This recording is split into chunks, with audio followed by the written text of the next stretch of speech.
देखना शुरू कर चुके हैं प्राइम डिबेट और मैं हूं आपके साथ आरती तिवारी।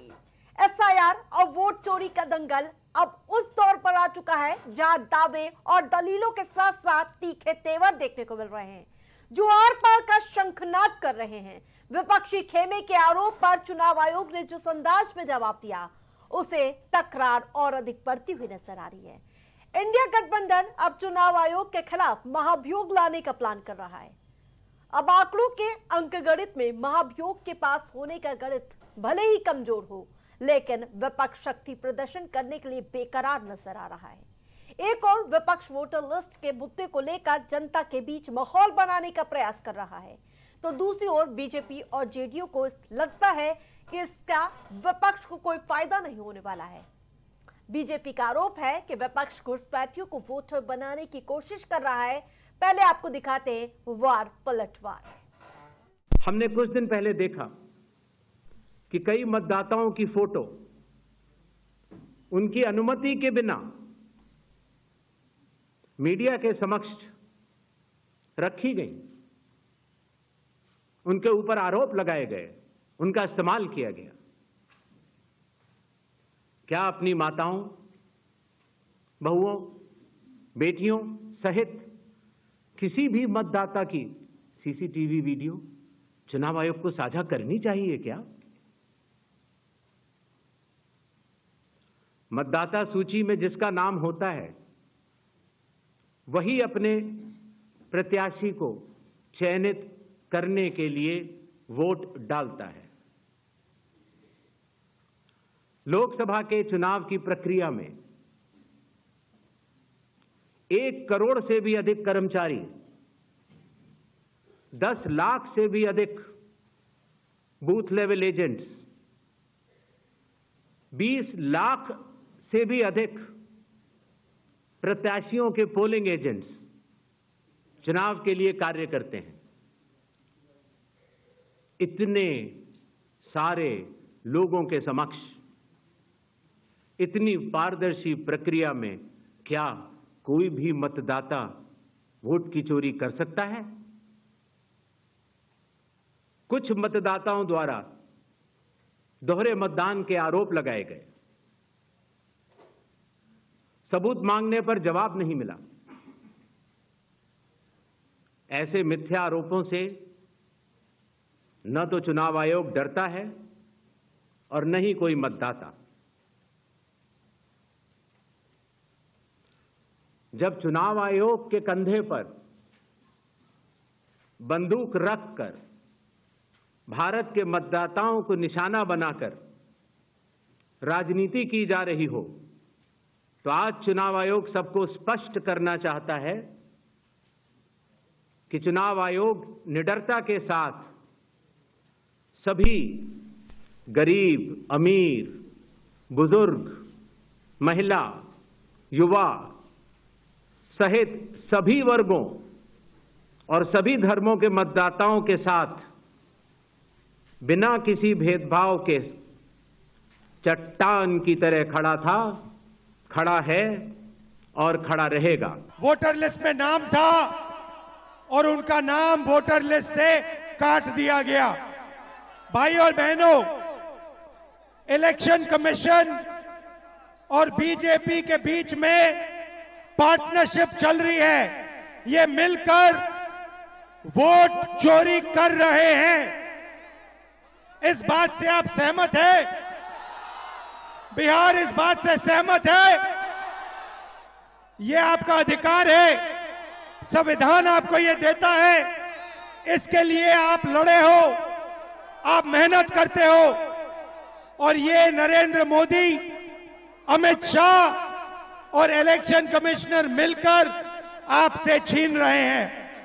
और मैं, तेजस्वी और यहां जो बाकी नेता खड़े हैं, हम उनसे कहना चाहते हैं कि हम आपको बिहार का एक वोट नहीं चोरी करने देंगे, एक वोट नहीं चोरी करने देंगे।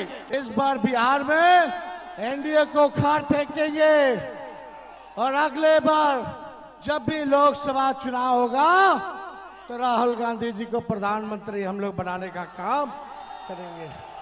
एक तरफ संविधान की, सत्य की और भारत की जनता की सच्चाई की ताकत है, और दूसरी तरफ एक अराजकता का विध्वंस करने वाला राहुल गांधी का मॉडल, जिसमें संवैधानिक संस्थाओं पर बेबुनियाद आरोप लगाना, जब आरोप का प्रमाण मांगा जाए तो भाग जाना, हलफनामा मांगा जाए तो शपथ पत्र पे नहीं दूंगा लेकिन झूठ पूरा बोलूंगा, हर जगह अराजकता फैलाता हूं, तभी तो राहुल कहलाता हूं। और जो तथ्य सामने आए, ये भारतीय जनता पार्टी की जिम्मेदारी भी बनती है कि संविधान का पालन करते हुए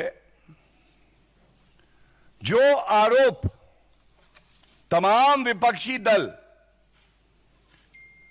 लगा रहे हैं, वोट चोरी हो रही है, ईवीएम खराब है, वीवीपैट से मिलान ठीक नहीं होता है, तो आखिर सबसे पहले तो एक सवाल उठता है, कृपया करके राहुल गांधी जी, ये प्रेस वार्ता खासकर आपके लिए है, और तेजस्वी यादव जिनके पास 2 एपिक कार्ड नंबर मिले थे उनके लिए है, अगर दमखम हो तो उत्तर जरूर दीजिएगा। तो दोनों का मतलब अलग अलग है। अगर डिलीट हुए हैं वोट समाजवादी पार्टी की वजह से, तो फर्जी वोट डिलीट हुए। विधायक बीजेपी की क्षमता मऊ के उनके अपने बूथ पर बहुत फर्जी वोट थे, 200 से ज्यादा हमने डिलीट कराए हैं फर्जी वोटों को। एक उदाहरण दे दिया मैंने आपको, और इसलिए मैं आपको रिसिप्ट दे रहा हूँ, होमवर्क आप भी करिए। अभी मैं लौट के दोबारा आ रहा हूँ, फिर आपको बहुत प्रिंट आउट दूंगा, विद एफिडेविट दूंगा। हमारी मांग केवल इतनी है, हमारी मांग केवल इतनी है कि एक तो जाति के आधार पर बीएलओ मत लगाइए, जाति के आधार पर प्रिसाइडिंग ऑफिसर मत बनाइए। आप तय कर लेते हो कि कौन अधिकारी सूट करेगा। आप उत्तर प्रदेश का आंकड़े निकलवाइए आज, और मैं आप सबसे कह रहा हूं, सबसे, कि आज आप आंकड़े निकलवाइए कि चुनाव होगा तो किस अधिकारी के अंडर होता है, एडीएम के अंडर। अगर उस एडीएम पूरे उत्तर प्रदेश में अगर एक भी पीडीए का अधिकारी हो तो बता देना कि किस प्रकार से ये मुद्दा बिहार विधानसभा चुनाव से पहले हावी होता हुआ नजर आ रहा है। तो एक तरफ महाभियोग लगाने की विपक्षी दलों की तैयारी है, तो लेकिन तमाम ऐसे सवाल भी उठते हुए नजर आ रहे हैं, और एसआईआर और वोट चोरी का दंगल अब उस दौर में पहुंच चुका है जहां दावे और दलीलों के साथ साथ तीखे तेवर अब देखने को मिल रहे हैं। तो संसद से लेकर सड़क तक एसआईआर का मुद्दा गूंजता हुआ नजर आ रहा है। भले ही अभी तारीखों का ऐलान ना हुआ हो बिहार चुनाव का, उन सब के बीच जहां ये मुद्दा बेहद ही हावी होता हुआ नजर आ रहा है, तो वहीं इंडिया गठबंधन अब चुनाव आयुक्त के खिलाफ महाभियोग का प्लान बना रहा है। और अब आंकड़ों के अंक गणित में महाभियोग के पास होने का गणित भले ही कमजोर है, लेकिन विपक्ष शक्ति प्रदर्शन करने के लिए बेकरार नजर आ रहा है। चाहे हम बात करें जिस प्रकार से उपराष्ट्रपति के चुनाव के लिए भी दोनों की तरफ से प्रत्याशी यानी कि नामों का ऐलान कर दिया जा चुका है, उसमें भी भारतीय जनता पार्टी और एनडीए का जो बहुमत है वो एक तरफा नजर आ रहा है, लेकिन विपक्षी दल हर एक दांव पेच में बेकरार नजर आ रहा है अपने शक्ति प्रदर्शन को दिखाने के लिए।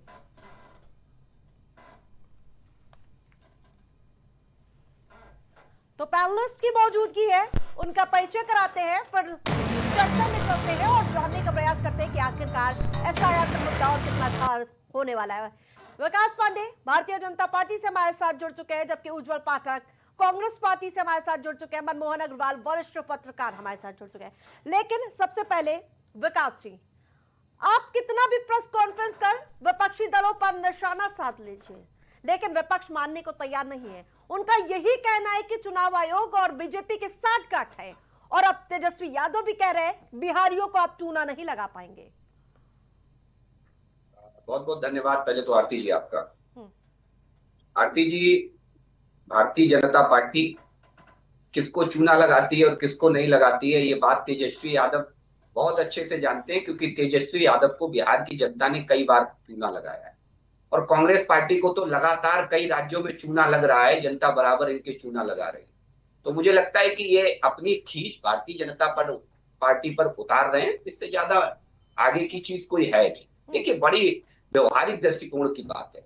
राहुल गांधी देश के लीडर ऑफ प्रोपेगेंडा एक प्रेस कॉन्फ्रेंस करते हैं आरती जी, और उस प्रेस कॉन्फ्रेंस में देश भर का मीडिया जुटता है, तमाम उनके पर्सनल और पार्टी के सोशल मीडिया प्लेटफॉर्म से उसे लाइव किया जाता है, देश की जनता के बीच उस प्रेस कॉन्फ्रेंस को पहुंचाया जाता है। मैं कहता हूं वो प्रेस कॉन्फ्रेंस राहुल गांधी अपने झूठ को पहुंचाने के लिए जनता तक कर रहे थे। झूठ नंबर एक ये कि जब राहुल गांधी जी ने ये कहा बनारस की वोटर लिस्ट दिखाते हुए कि एक राम कदम जी हैं जिनके 80 बेटे हैं, 80 बेटों के नाम राम कदम जी के आगे लिखे गए हैं, और उनके 80 बेटे जिनमें किसी बेटे की उम्र उनके 70 साल भी है और किसी बेटे की उम्र उनके 18 साल 19 साल भी है।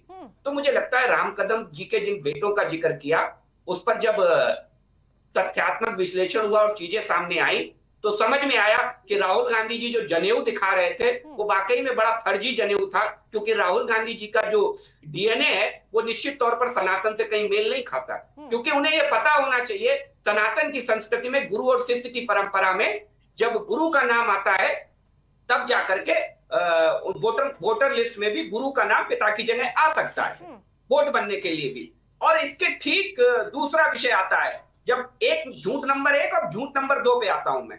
एक बेंगलोर की एक उन्होंने मकान का जिक्र किया जहां 35 या 50 वोट शायद एक ही मकान के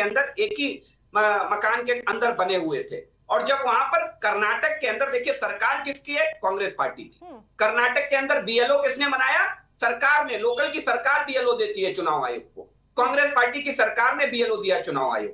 और जब वहां पर उस बीएलओ ने इनके झूठ की पोल खोली और बताया कि ये वो घर है जहां पर मजदूर आकर के रहते हैं, एक एक कमरे में 15-15, 20-20 आदमी आकर के रहते हैं, यहाँ पर आते हैं और इनके वोटर कार्ड बनते हैं। कैसे नजर आते हैं वो 1300 किलोमीटर की इस वोटर अधिकार यात्रा निकाली जा रही है, जिसमें लगातार यही बात का जिक्र किया जा रहा है कि लगातार साठगांठ बनाई जा रही है। इतने आश्वस्त कैसे रह लेते हैं आप लोग? नहीं, देखिए राहुल गांधी जी के, मैंने आपको व्यवहारिक दृष्टिकोण से मैंने दोनों चीजें बताई। आप कह दीजिए कि राहुल गांधी ने अपनी प्रेस कॉन्फ्रेंस में इन दोनों चीजों को नहीं दिखाया। और तीसरा सबसे बड़ा झूठ, रंजू देवी से मिलने गए राहुल गांधी, बिहार में है, जरा मिलाते उन रंजू देवी से, गए क्या मिलने? एक बार मिल आते तो पता लग जाता कि झूठ की फैक्ट्री चलाने वालों ने अपने वार्ड स्तर के सचिव को लगा रखा था रंजू देवी के साथ कि झूठ बोलिए और झूठ बुलवाइए। और ये बात जब खुली तो ना राहुल गांधी ने माफी मांगी, ना उनके सचिव ने माफी मांगी। ये इस तरीके के लोग हैं इस देश को गुमराह करने वाले। देखिए देश के इतिहास, माफी मांगे, वो तो नेता प्रतिपक्ष है, उनका बात रखने का हक है। नहीं, बात रखना और झूठ बोलने में फर्क होता है आरती जी। झूठ को अगर आप बात मानती हैं तो मुझे लगता नहीं कि इस देश में ऐसा कोई नेता प्रतिपक्ष इससे पहले हुआ होगा। अटल जी जब सरकार में थे तब भी बहुत से नेता प्रतिपक्ष कांग्रेस पार्टी से हुए, लेकिन गौरव भाटिया साहब आते प्रेस वार्ता करते हो, कहते हैं हर जगह अराजकता फैलाता हूं तभी राहुल गांधी कहलाता हूं। जवाब दीजिए। नहीं, देखिए विगत कई वर्षों से पूरे देश के सामने एक भ्रम की स्थिति बनी हुई है। पूरे देश के मतदाता और पूरे देश की आम जनता कहीं ना कहीं इस भ्रम में है कि कौन भाजपा का प्रवक्ता है और कौन चुनाव आयोग का प्रवक्ता है। अब मुझे समझ में नहीं आ रहा है विकास जी भाजपा के प्रवक्ता है या चुनाव आयोग के प्रवक्ता है, या चुनाव आयोग के लोग भाजपा के लोग हैं या चुनाव आयोग के लोग हैं। तो पहले तो ये लोग ये स्पष्ट कर दें। आप दोनों ही तो नाम ले रहे हैं ना कि चुनाव आयोग से सवाल पूछता है। माननीय हम्म। नेता प्रतिपक्ष राहुल गांधी जी के पास संसदीय क्षेत्र स्तर पर माननीय प्रधानमंत्री जी से व्यापक जनादेश है, और राष्ट्रीय स्तर पर यदि बात की जाए लीडर ऑफ अपोजिशन एक संवैधानिक पद है, और ये लोकतंत्र की विशेषता है। लोकतंत्र में बहुत बड़ा पद होता है लीडर ऑफ अपोजिशन। लगभग देश की आधी से ज्यादा जनता को रिप्रेजेंट करता है लीडर ऑफ अपोजिशन। और इसके साथ साथ वोट परसेंट के हिसाब से बात की जाए तो इनसे ज्यादा वोट परसेंट खुद राहुल गांधी जी रिप्रेजेंट करते हैं। उज्ज्वल यदि जी, वो क्या प्रेस कॉन्फ्रेंस के 2014 में माध्यम भी से साठगांठ थी? राष्ट्र को तब तो चुनावी भारतीय जनता धांधली से पार्टी को अवगत सबसे ज्यादा सीटें मिली थी जब आपकी केंद्र में सरकार थी। इससे अवगत कराया जा रहा है। मेरा भी प्रश्न तो सुन मुझे लीजिए। समझ में नहीं आ रहा उज्ज्वल जी, बीजेपी के पेट में क्यों दर्द हो रहा है भाई। इसमें उज्ज्वल जी, चुनाव आयोग को आवाज आ जवाब पा देना रही है? चाहिए। ये मुद्दा विपक्ष और चुनाव आयोग का है, ना कि भाजपा का। तीसरी चीज, जब विकास जी ने कहा कि बहुत सारे फर्जी आंकड़े राहुल गांधी जी ने बताया, आवाज मैं नहीं विकास मेरी जी से उनको पूछना मिल पा चाहता रही है। हूं कि भारत में किसी के पिता का नाम ABCDFGH होता है? बोल रहे हैं। उज्ज्वल जी, मेरी भी बात सुन लीजिए। भारत में किसी के भी ये पिता का नाम ले लीजिए। ABCD करके होता है? या प्रश्न आप मुझे ले ये लीजिए, उज्ज्वल बताइए कि फॉर्म 6 में 80 साल की महिला का नाम होता है, या मंजू देवी का इन्होंने नाम लिया, 124 साल है उनकी उम्र। आप ये बताइए, क्या ये डेमोक्रेटिक कंसर्न का विषय नहीं है? मैं आवाज समझ नहीं नहीं है। पा रहा हूं कि नेता प्रतिपक्ष यदि ये आरोप लगा रहे हैं तो चुनाव आयोग उसको गंभीरता से क्यों नहीं ले ठीक रहा है विकास जी, अब हम जवाब सबसे दीजिए। ज्यादा वोट परसेंट के हिसाब से जनता को देखिए, भाई आप ईयरफोन लगाए इसके रहिए, साथ-साथ हमारी भी बात हम इस सुनिए। देश को बताना चाहते हैं कि चुनावी धांधली देखिए, किस प्रकार होती है। आरती जी, कई जब सवालों राहुल का चुनाव गांधी आयोग जी- ने जवाब नहीं दिया। विकास जी को जवाब ले लेने दीजिए। आप बताइए, किसी भी सवाल का चुनाव आयोग ने जवाब नहीं दिया। आप हमको ये स्पष्ट कर दीजिए, आप हमको केवल ये देखिए, स्पष्ट ठीक कर है, दीजिए ठीक है। आरती जी बहुत कि आप आरती जी मतदान बहुत प्रक्रिया महत्वपूर्ण की चीज अब इनका आपने आवाज जोड़ कम के आ कर रही दीजिए है। और उनको बताइए देखिए, पहले जैसे ईयरफोन लगाए। राहुल गांधी जी चाय पीते हैं और एक प्रोपोगंडा सेट करते हैं रंजू देवी के साथ और कहते हैं उनका और उनके परिवार के 6 लोगों का वोट नहीं था। अब जब उल्टी पड़ गई इन्हें और जब वीडियो फुटेज सामने आया कि परिवार का और उनका दोनों का वोट उसमें है और रंजू देवी जी खुद कह रही हैं कि हम इतने पढ़े लिखे नहीं हैं कि हमें बहुत ज्यादा चीजें पता हो। हमसे ये कहा गया इन कांग्रेस पार्टी के वार्ड सचिव के द्वारा कि आपका नाम वोटर लिस्ट में नहीं है और आप चलिए राहुल गांधी जी से कहिए और आपका नाम वोटर लिस्ट में आ जाएगा। जब इनका झूठ पकड़ गया तो देखिए कितनी जल्दी सफाई से घुमाने लगे। मैंने इसीलिए कहा कि Rahul Gandhi leader of opposition है ही नहीं, Rahul Gandhi leader of propaganda है। इस देश में नया पद बना है राहुल गांधी जी के बाद। राहुल गांधी जी जब अपोजिशन में आए तो इस देश ने लीडर ऑफ अपोजिशन की एक नई परिभाषा दी। ठीक है विकास जी, लौटूंगी। लीडर ऑफ प्रोपोगंडा की। ठीक है, लौटूंगी। मनमोहन जी, कांग्रेस कहती है कि चुनाव आयोग निष्पक्ष नहीं रहा, तो क्या आप वो जनता को क्या संदेश देना का प्रयास करें? क्या ये लोकतंत्र के लिए ठीक है जो लगातार दोनों ओर से किया जा रहा है? वो कह रहे हैं संविधान के खिलाफ विपक्ष बोल रहा है, भारतीय जनता पार्टी पर विपक्ष आरोप लगा रहा है, क्या संविधान के खिलाफ सरकार चल रही है? क्या संदेश देने का प्रयास किया जा रहा है? कि यदि कोई संवैधानिक संस्था है और उसके ऊपर यदि कोई आरोप लग रहा है तो संस्थाओं को इस बात का करना चाहिए कि उस बात का स्पष्ट करे कि चीजें क्या है। अब जहां तक हेलो, हाँ आवाज आ रही है, आवाज आ रही है आपकी, बात रखिए। हाँ, तो जो बात आयोग के ऊपर जो आरोप लग रहा है, तो आयोग ने कल प्रेस कॉन्फ्रेंस भी किया और आयोग ने जो सवालात आए वो कुछ सवाल ऐसे थे जिनके जवाब आयोग के प्रेस कॉन्फ्रेंस में नहीं मिले और मुख्य चुनाव आयुक्त ने नेक्स्ट कह करके चीज को आगे बढ़ा दिया। ये कहीं ना कहीं इस तरह की चीजें संस्थाएं जो होती हैं, कभी सवाल उठता है तो उनकी नैतिक जिम्मेदारी होती है कि उसका समाधान करें। अब वो राहुल गांधी ने जो आरोप लगाए हैं वो उसके लिए एफिडेविट मांग रहे कि एफिडेविट लगा करके बात करें, मगर वहीं पर उत्तर प्रदेश की बात मैं यहाँ करूंगा कि अखिलेश यादव ने भी कल इस बात को कहा कि हमने 2022 में उत्तर प्रदेश में एफिडेविट के साथ 18,000 वोटर को काट दिए जाने की बात लिखित तौर से राज्य के मुख्य निर्वाचन अधिकारी और केंद्र के चुनाव आयोग को दिया, मगर एक का भी कोई जवाब नहीं दिया गया और 22 का चुनाव हो गया और उनका ये कहना है कि वो वोटर लिस्ट में नाम थे मगर नाम काट दिए गए। अब आज जब यदि आयोग कोई एफिडेविट मांग रहा है एक राजनीतिक दल से, तो आयोग की ये भी जिम्मेदारी बनती है कि यदि उनको एफिडेविट के साथ किसी राजनीतिक दल ने कोई बात यदि कही है तो आयोग को उसको संज्ञान में लेना चाहिए। अब विवाद यहीं पर फंस रहा है और जो एसआईआर का मसला है, एसआईआर का मसला बिहार के चुनाव से ठीक इस तरह से पहले हुआ है। वो कहीं ना कहीं जो टाइमलाइन है उसने विपक्ष को आयोग के खिलाफ खड़ा कर दिया है और आयोग की जो लिस्ट है जिसकी में बनारस के वोट की जिक्र हो रहा था कि बेशक गुरु का नाम होता है, मगर उसमें लिखा जाए कि भाई फला व्यक्ति गुरु, ये अब पिता का नाम यदि लिखा जाएगा तो उसको कौन आमतौर पे समझेगा। लेकिन जैसा मनमोहन कि जी विकास पांडे वो एक तरफ कह रहे हैं कि चुनावी प्रक्रिया में गड़बड़ी है, धोखाधड़ी हो रही है, और एक तरफ दावा भी ठोक रहे हैं कि अगर हम आ जाएंगे तो इनको देख लेंगे। भाई किस बात की धमकीबाजी? विपक्षी देखिए, दल कह रहे हैं कि ऐसा है हमारी कि- सरकार आएगी तो हम देख लेंगे इन सभी अधिकारियों को। देखिए, होता क्या है कि कोई भी सरकार जो आती है वो हाँ। अपने किसी न किसी इस तरह जुड़े हुए अधिकारियों को जो भी संस्थाओं में जाते हैं उसमें ये एलिगेशन लगता ही है कि सरकार के नुमाइंदा है, सरकार ने इनको बनाया है, और हर राजनीतिक दल ये चाहता है कि मैं सत्ता में आऊंगा।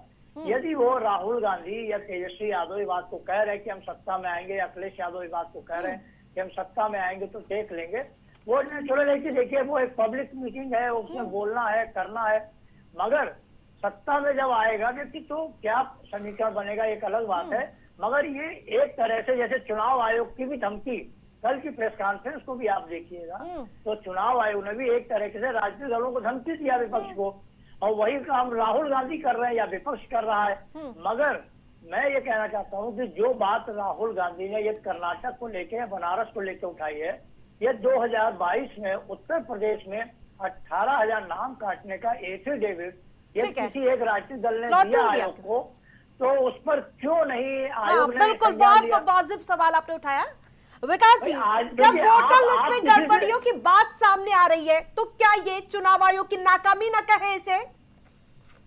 नहीं, देखिए नहीं, देखिए, नाकामी बिल्कुल तो नहीं निश्चित कह तौर पर सकते, चुनाव लेकिन आयोग को ये- चाहिए।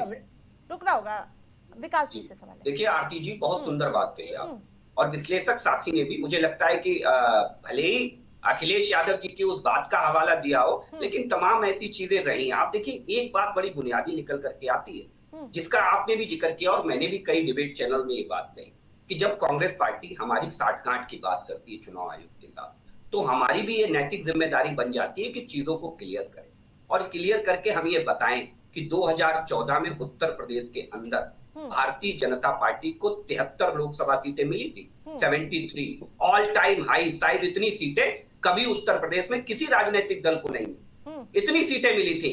ना प्रदेश में हमारी सरकार थी और ना हमारी देश में सरकार थी। और उसके बाद आप इसके उलट समझिए, जब हम देश की सरकार में आए 2014 में, और जब हम प्रदेश की सरकार में आए 2017 में, और उसके बाद जब 2019 में चुनाव हुआ तो हमारी सीटें घटकर रह गई 63। बड़ी हमारी जुगलबंदी थी ना संवैधानिक संस्थाओं के साथ, बड़ा हमारा मेल जोल था संवैधानिक संस्थाओं के साथ, इसीलिए हमारी सीटें बढ़ गई। क्योंकि कांग्रेस की नजर में 73 से 62 आ जाना बढ़ना होता है, घटना नहीं होता है। फिर हमारी जुगलबंदी 2024 में देखने को मिली, और वो जो 2024 में इतनी बढ़िया जुगलबंदी थी हमारी कांग्रेस के नजरिए से, कि हमारी सीटें 63 से घटकर 33 रह गई। लेकिन कांग्रेस की नजर में 33 बड़ा आंकड़ा होता है, 33 बहुत बढ़ गई क्योंकि हमारी जुगलबंदी थी। अब दिक्कत कहां पर है? दिक्कत है एक नैरेटिव सेट करना है, कोई मुद्दा नहीं है इनके पास। लीडर ऑफ अपोजिशन मनमोहन जी से मैं इतना कहना चाहूंगा, आपने बड़ी आसानी से कह दिया कि राहुल गांधी जी को नहीं पता कि पिता का नाम नहीं है या गुरु का नाम नहीं है। एक कॉलम होता है, कहीं कॉलम में पिता या पति का नाम ही ऑप्शन होता है, कहीं तीसरा ऑप्शन नहीं होता है। आप लिख सकते हो, उसका स्पष्टीकरण दे सकते हो फॉर्म में, लेकिन ऑप्शन दो ही होते हैं। Leader of opposition press conference करे आरती जी, और वो इतना गंभीरता से करे कि गली का एक छोटा सा नेता भी इतनी गंभीरता नहीं दिखाएगा। आपने अवलोकन ही नहीं किया, आप उठा गए और देश के एक महत्वपूर्ण संस्था पर आप आरोप लगा रहे हैं, और इतना अगंभीरता के साथ आप आरोप लगा रहे हैं। एक एक नहीं, तीन चीजें आपकी डिफॉल्टर साबित हो गई। चाहे आपकी बनारस की वोटर लिस्ट हो, और चाहे बेंगलोर, जिस बीएलओ ने आपको, बीएलओ जो वहां की राज्य सरकार का एम्प्लॉय, और कर्नाटक में कांग्रेस पार्टी की सरकार, बिल्कुल आप समझिए, वो कह रहा है कि राहुल गांधी झूठ बोल रहे हैं। उज्जवल जी, उसके बाद रंजू ने भी, मीठा उसके बाद रंजू ने भी, अब मैं चुनाव आयोग पर महाभियोग लाने की बात सिर्फ इसलिए कही जा रही है क्योंकि नतीजे आपकी उम्मीदों के मुताबिक नहीं आ रही है। जी उज्जवल जी, देखिए हाँ, संविधान और देश की जनता का लोकतांत्रिक अधिकार और मत देने का अधिकार, और एक वोट एक मतदाता, ये मूल्य देश की किसी भी संस्था से बड़े हैं, चाहे वो चुनाव आयोग हो, चाहे वो प्रधानमंत्री जी हो, चाहे सरकारें हो। यदि चुनाव आयोग लोकतांत्रिक मूल्यों का हनन करेगा, सत्ता पक्ष से गठजोड़ करके देश के मतदाताओं को उनके मतदान से वंचित करेगा। अभी बिहार में 15 से 20 लोग ऐसे लोग सुप्रीम कोर्ट गए जिनको जीवित रहते मार दिया गया, जिनके लिस्ट से नाम उड़ा दिए गए। वो महिला 6 घंटे तक सुप्रीम कोर्ट में खड़ी रही केवल अपने वोट के अधिकार को बचाने के लिए। इसी प्रकार करोड़ों वोटों का स्कैम चुनाव आयोग भाजपा के साथ मिलकर के कर रहा है। आज मैं ये पूछना चाहता हूं कि यदि देश की जनता का मताधिकार नहीं रहेगा, लोकतांत्रिक अधिकार नहीं रहेगा, तो देश में क्या लोकतंत्र रह पाएगा?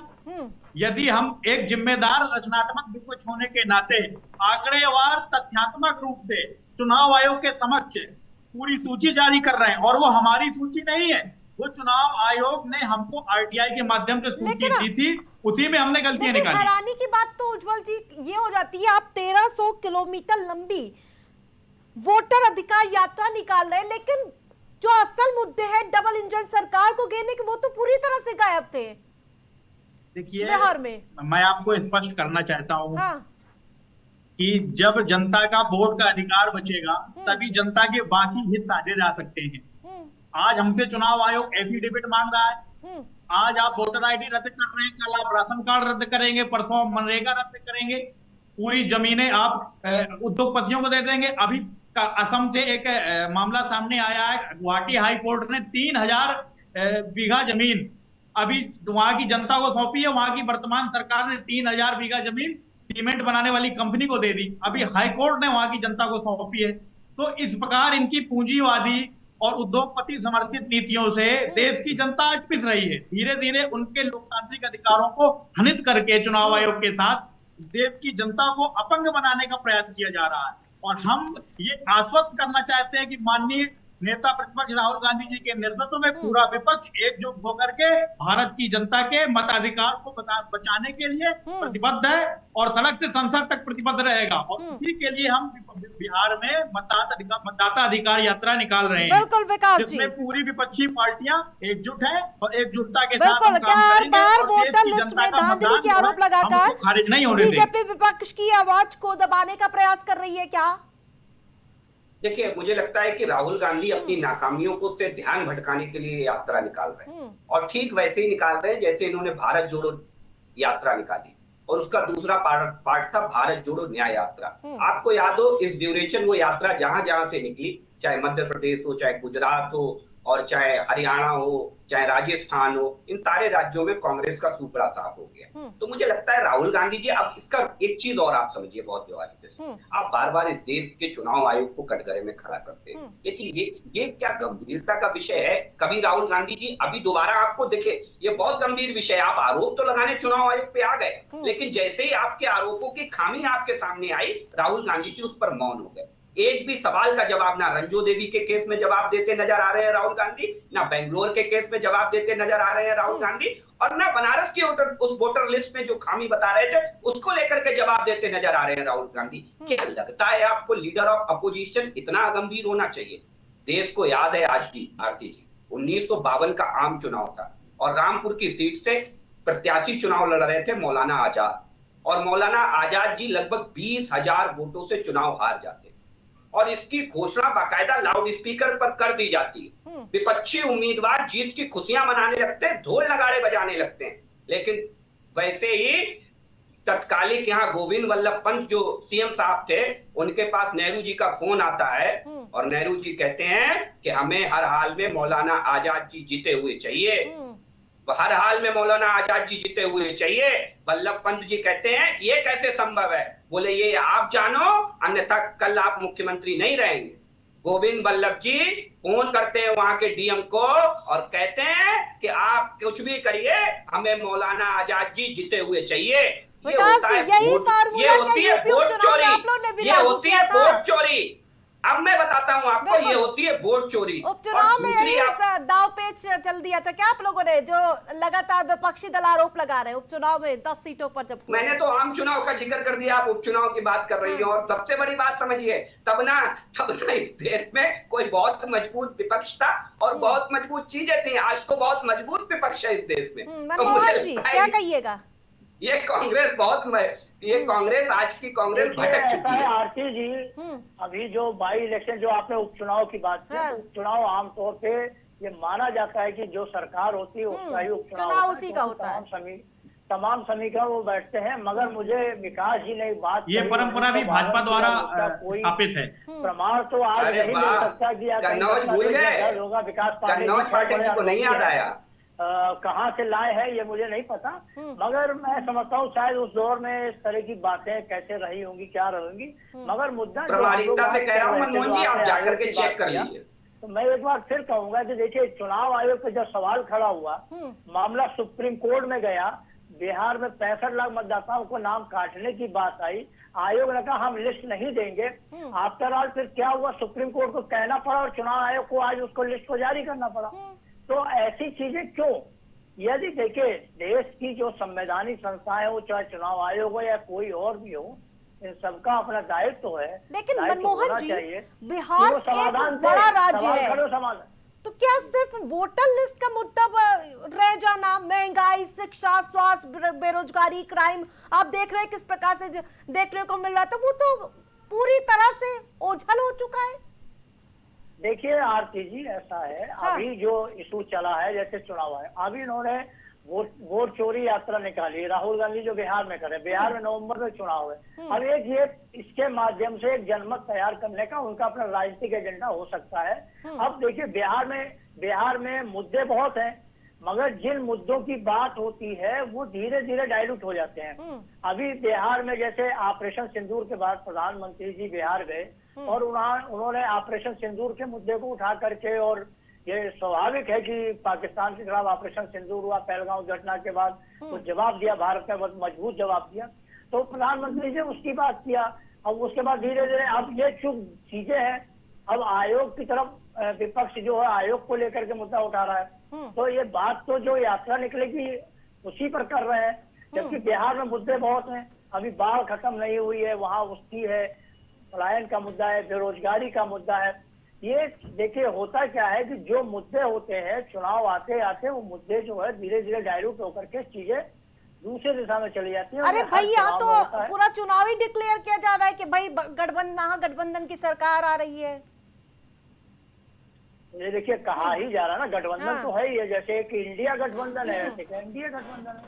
गठबंधन तो ऑलरेडी पहले से है, बिहार में कांग्रेस का है, राजद का है, ये गठबंधन है। जेडीयू और भारतीय जनता पार्टी का और हम का एक अलग गठबंधन है। तो गठबंधन तो दोनों सामने है, मगर इस यात्रा के माध्यम से फिलहाल जो है वो विपक्ष इस मुद्दे को लेकर चल रहा, पब्लिक में अपनी चीज बता रहा, विपक्ष का। लेकिन मनमोहन जी, आपने एक चीज देखी, नीतीश कुमार को बहुत सेफ जोन में रखा जा रहा है।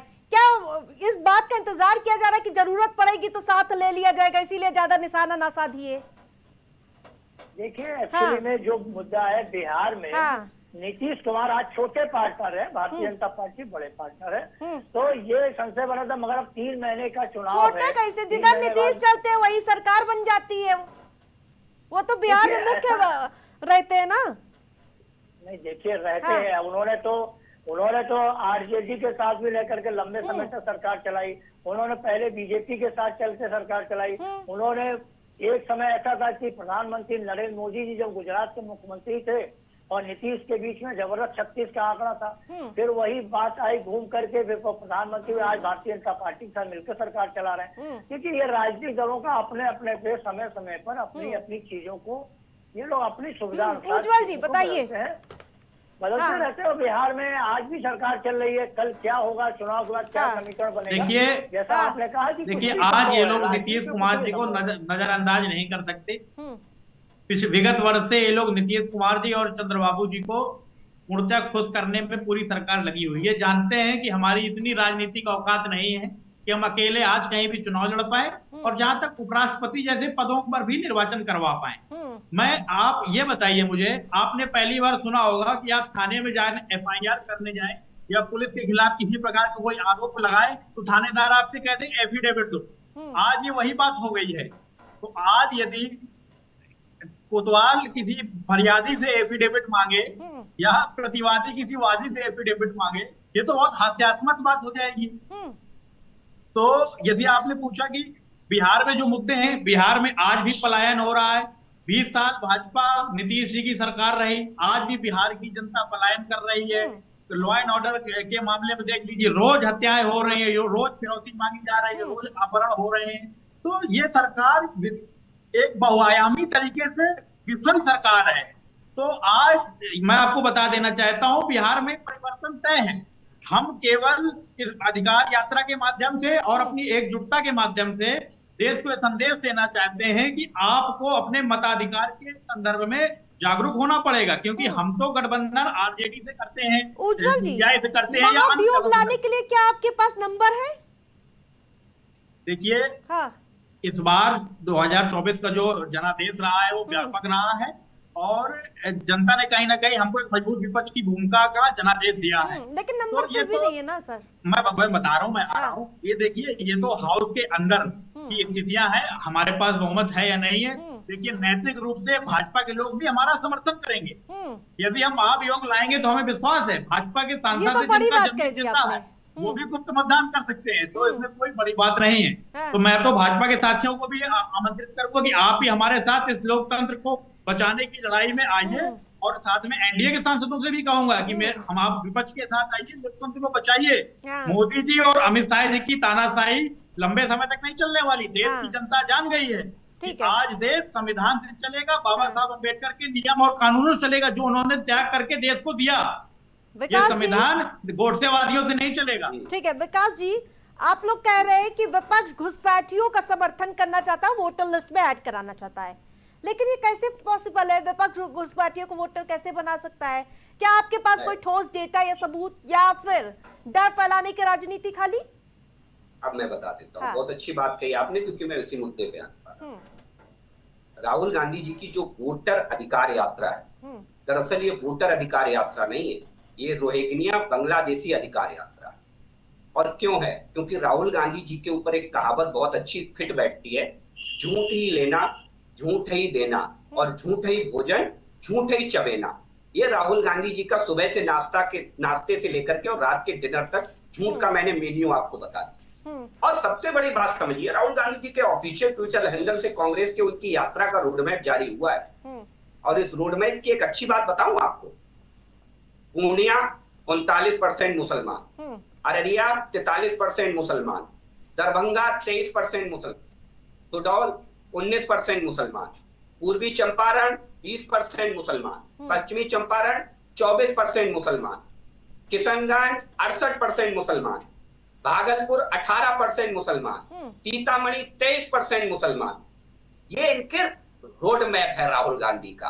अब आप समझ रहे होंगे कि इस रोड मैप से आप समझ रहे होंगे राहुल गांधी जी के लिए ये क्यों कहा जाता है कि इन्हें रोहिंग्या और बांग्लादेशियों से जितना प्यार है उतना उन 92% लोगों से नहीं है जिन्होंने एसआईआर में अपना वेरिफिकेशन कराया है।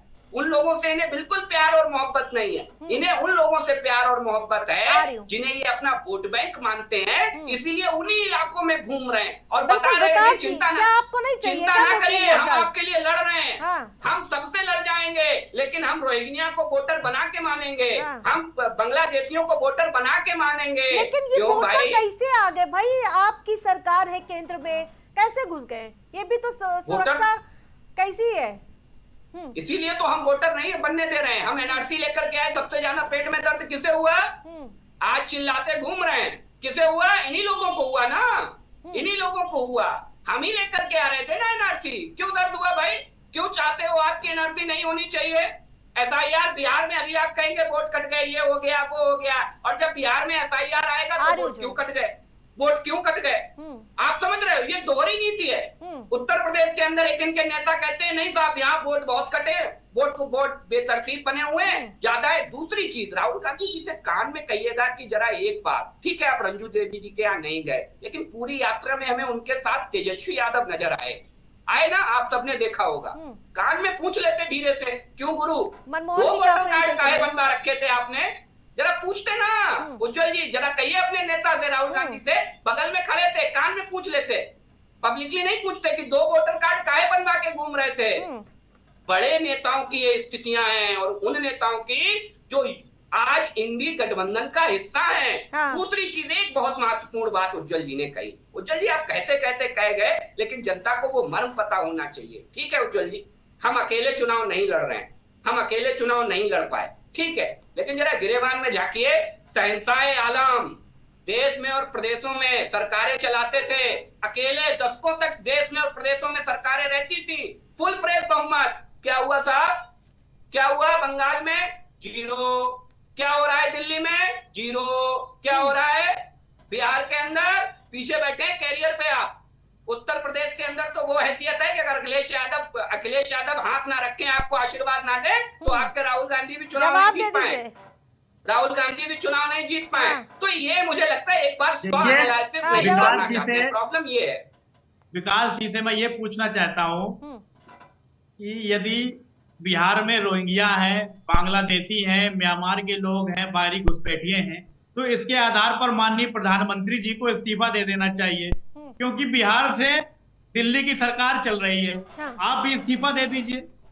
बॉर्डर सिक्योरिटी आपकी जिम्मेदारी कराए हैं, इंटरनल तो दर्द हो रहा है, आपकी जिम्मेदारी हुआ है। चुनाव आयोग की मशीनरी आपकी, भाई रिमोट कंट्रोल से चुनाव आयोग आप चला रहे हैं। हम तो कहेंगे हर साल रिवीजन होता है, कांग्रेस पार्टी प्रत्येक और वर्ष सारे रिवीजन होता है। मांग करें आप कि ये पूरे बताइए, देश में चुनाव आयोग को एसआईआर कराना चाहिए। बात पूरी करने दीजिए, बीच में मत बोलिए, मैं बीच में नहीं बोलता हूँ। हाँ, आप ये बताइए कि यदि बांग्लादेशी और रोहिंग्या है तो प्रधानमंत्री से इस्तीफा आप क्यों नहीं ले लेते? देखिए एसआईआर और जो राहुल गांधी जी ने प्रेस कॉन्फ्रेंस की, वो दोनों अलग मुद्दे हैं। एसआईआर वोटर डिलीशन का मुद्दा है, और जो राहुल गांधी जी ने बात की उसमें फर्जी मतदाता जोड़ने की बात है। तो दोनों में हमने अपनी बात स्पष्ट की है कि बिहार में किस प्रकार से पात्र लोगों के नाम काटे जा रहे हैं, और पूरे देश में जैसे कि हम लोगों ने कर्नाटक में बेंगलुरु सेंट्रल की सीट में बताया कि किस प्रकार अवैध मतदाताओं को पूरे देश में चलाया जा रहा है। तो हमने केवल एक मॉडल पेश किया है कि इस मॉडल के आधार पर देश में चुनावी धांधली होती है। ये डेमोक्रेटिक और कॉन्स्टिट्यूशनल कंसर्न का विषय है, इस पर विकास जी को ध्यान देना चाहिए। मैं केवल आपसे इतना पूछना चाहता हूं कि हम चुनाव आयोग से यदि सवाल पूछ रहे हैं, आपको क्यों मिर्ची लग रही है, आपके क्यों पेट में दर्द हो रहा है, आप बताइए। आपके आधार पर क्या ये आप ये कहना चाहेंगे कि पूरे देश में बांग्लादेशी सरकार चला रहे हैं? क्या बांग्लादेशियों के मतदान से सरकार चल रही है? आपको एसआईआर कराना था, 2023 में हुआ था, 20 साल बाद होता था, तो आपको 2023 में करा लेना चाहिए, 24 के चुनाव से पहले करा लेना। क्या हम उस दौर में पहुंच गए जहां हारने से पहले ही चुनावी प्रक्रिया पर सवाल उठाकर जनादेश को संदिग्ध बना दिया जाता है? मनमोहन जी, आरती जी, कुछ ऐसा है कि जब विपक्ष होता है, विपक्ष अपनी बात कहता है, और ये जब चुनाव आता है तो कुछ ना कुछ ऐसा होता है, सत्ता के खिलाफ विपक्ष को बोलने का अधिकार होता है, विपक्ष करता है, वो कोई ना कोई इशू लेकर के आता है। इस समय जो वोट का एक इशू लेकर के आए, बेंगलोर से लेकर चला है, अभी लखनऊ में, बेंगलोर में जिसकी बात आया कि एक मकान में एक विकास श्रीवास्तव करके थे, उनका या जो 2 इक्किक पे उनका बेंगलोर में भी वोटर बना और लखनऊ में भी उनका एड्रेस है, यहाँ भी बना। इस बात को कुछ लोगों ने जाकर के देखा और वो बात भी आई, वो स्पष्ट हो गया कि एक ही इक्किक पे 2 वोटर थे। तो कहीं ना कहीं अब इसमें मेरा जो जानकारी है, मैं ऐसा समझता हूँ कि कई बार ऐसा होता है जो बीएलओ होते हैं वो ढंग से काम नहीं करते हैं, उनकी वजह से भी वोटर लिस्ट गड़बड़ हो जाती है। दूसरी बात आरती जी, जो आपने कहा कि जब चुनाव आता है तो इस तरह की चीजें आते हैं कि पहले की चीजों को समीकरण, ऐसा है, कोई ना कोई मुद्दे इशू लेकर के हर विपक्षी, चाहे वो हर राजनीतिक दल चलता है, जहां जिसकी सत्ता होती है वो सत्ता पक्ष का अपना एक अलग एजेंडा होता है, विपक्ष का अलग होता है। अब बिहार में चुनाव हो रहा है और वहाँ गठबंधन की भारतीय जनता पार्टी की सरकार चल रही है और वो बहुमत बहुत ज्यादा नहीं है, इसलिए विपक्ष वहाँ मजबूती के साथ लड़ना चाहता है। और ये चुनाव के पहले, ठीक पहले एसआईआर होना, ये शायद टाइमलाइन गलत है चुनाव आयोग की। बेशक हो सकता है कि उनकी नीयत साफ हो, चुनाव आयोग अपना रिवीजन करता है, हमेशा करता है, पहले भी होता है, हर वर्ष आप देखिए जनवरी में होता है, 5 जनवरी को वोटर लिस्ट हर राज्य की जारी होती है। तो आज ये बात आई है और ये जो वोट अधिकार यात्रा राहुल गांधी बिहार में निकाल रहे हैं, तो वो विपक्ष का अपना एक एजेंडा है। बिहार में तेजस्वी यादव का आरजेडी है, कांग्रेस है, और उनके साथ जो भी गठबंधन में होंगे दल, वो यात्रा निकाल के अपना वोटर, अब ये पब्लिक को एक साधना चाहते हैं, बताना चाहते हैं कि बहुत ठीक बात कही आपने। विकास जी, लास्ट कमेंट। ये अपनी बात को रख करके जनता के बीच में जाना चाह रहे हैं। तो वो चुनाव से पहले बात आ गई, मनमोहन जी आपकी बात आ गई। कि आपका वोट जा रहा है। जहाँ तक जो बात आ रही थी कि रोहिंग्या और आवाज आ रही है आपको विकास जी? जी आ रही है। हाँ जवाब दीजिए। जी आरती जी, देखिए बहुत महत्वपूर्ण बात यह है कि राहुल गांधी जी को गंभीरता का परिचय देना चाहिए। आप प्रेस कॉन्फ्रेंस में 10 मुद्दे मत उठाइए, मैं बहुत व्यवहारिक बात कहता हूं, आप 2 मुद्दे उठाइए, लेकिन जेन्युइन मुद्दे उठाइए जिन पर सवाल ना हो। लेकिन राहुल गांधी जी का नेचर ऑफ पॉलिटिक्स ये है, वो प्रोपेगेंडा सेट करके राजनीति करने में विश्वास रखते हैं, इसलिए वो झूठ का मिक्सअप किए बगैर राजनीति कर नहीं सकते। और आप बार बार झूठ का इतना बड़े पैमाने पे मिक्सअप करते हैं कि अगर उसमें कोई एक आध केस ऐसा निकल करके आता है जहां गलती है, त्रुटि है, तो वो भी उसके अंदर दब जाता है। अब दिक्कत यहां पर है कि राहुल गांधी जी, आपको याद हो 2014 के बाद से जिस तरीके से एक नैरेटिव सेट किया गया, ईवीएम में गड़बड़ है, ईवीएम खराब है, चुनाव आयोग ने राहुल गांधी जी की पार्टी को बाकायदा पत्र जारी किया, ईमेल के द्वारा अवगत कराया कि आप नहीं आ सकते, आप अपना प्रतिनिधि भेज दीजिए और अपना पक्ष रखिए आकर के। लेकिन राहुल गांधी जी ना स्वयं गए, ना उनका कोई प्रतिनिधि गया। ये व्यवहारिक दृष्टिकोण से जब आप चीजें केवल आरोप लगा देना जानते हैं, आरोप लगा देने के बाद आप उन्हें प्रमाणित भी तो करेंगे कि नहीं करेंगे। मैं कोर्ट में मुकदमा फाइल कर दूं और जाकर के मैं घर बैठ जाऊं, कोर्ट कहे नहीं साहब आप बताइए तो आके अपना पक्ष तो रखिए, अगर मैं वहां जाऊं ही नहीं तो फिर कितनी गंभीरता रह जाएगी। कोर्ट भी ये कह देगी कि ये व्यक्ति गंभीर व्यक्ति नहीं है, इसका मुकदमा खारिज कर दो। यही होता है व्यवहारिक दृष्टिकोण से, और वही स्थिति आज राहुल गांधी कि वो अगंभीर व्यक्ति के रूप में अपनी पहचान बना चुके हैं और प्रोपेगेंडा की राजनीति के आज माहिर खिलाड़ी हैं राहुल गांधी। लेकिन ये बात देश की जनता और बिहार की जनता भी आज ये जान चुकी। ठीक है, उज्जवल जी 10 सेकंड में अपना बात रख दीजिए। आज मैं केवल एक बात बता देना चाहता हूं कि विपक्ष चाहे वीडियो कॉन्फ्रेंसिंग के माध्यम से आरोप लगाए, लिखित रूप से आरोप लगाए या एफिडेविट देके आरोप लगाए, चुनाव आयोग कभी भी संतुष्टि पूर्वक जवाब नहीं देता। ये चुनाव आयोग की विगत 10 वर्षों से परंपरा रही है। विगत वर्ष 18,000 मतदाताओं के साथ अखिलेश यादव जी ने एफिडेविट दिया। आप बताइए क्या उन एफिडेविट्स का जवाब आज तक आया? इसके अलावा जितने भी हमने सवाल ईवीएम से लेकर के अभी तक शुरू किए, इन्होंने किसी भी सवाल का जवाब स्पष्ट रूप से नहीं दिया। केवल और केवल देश की जनता को गुमराह करने का प्रयास किया और बीजेपी की एक चुनावी संस्था के रूप में चुनाव आयोग की संदिग्ध भूमिका रही। इसीलिए हम चुनाव आयोग के खिलाफ महाभियोग प्रस्ताव लाने का प्रयास कर रहे हैं और हमें उम्मीद है कि इसमें एनडीए के सांसद भी चुपचाप हमारे साथ आएंगे और कहीं ना कहीं हमारा साथ देंगे, क्योंकि उनकी जो संवैधानिक और नैतिक गरिमा है वो जाग चुकी है। आज वो देश में लोकतंत्र का आनंद नहीं स्वीकार कर सकते, विकास जी भी नहीं स्वीकार कर पाएंगे, इनकी अपनी राजनीतिक बाध्यताएं हैं। मैं समझ सकता हूँ विकास जी आप। ठीक है, आप सब हमारे साथ जुड़ने के लिए बहुत बहुत धन्यवाद। तो दावे और दलीलों के साथ तीखे तेवर अब देखने को मिल रहे हैं, जो आर पार का शंखनाद कर रहे हैं और अब विपक्षी दल महाभियोग लाने की तैयारी कर रहा है। लेकिन देखने वाली बात होगी कि कितना विपक्ष इसमें कारगर साबित होगा, क्योंकि संख्या बल कम है। प्राइम डिबेट में फिलहाल इतना ही, देखते रहे।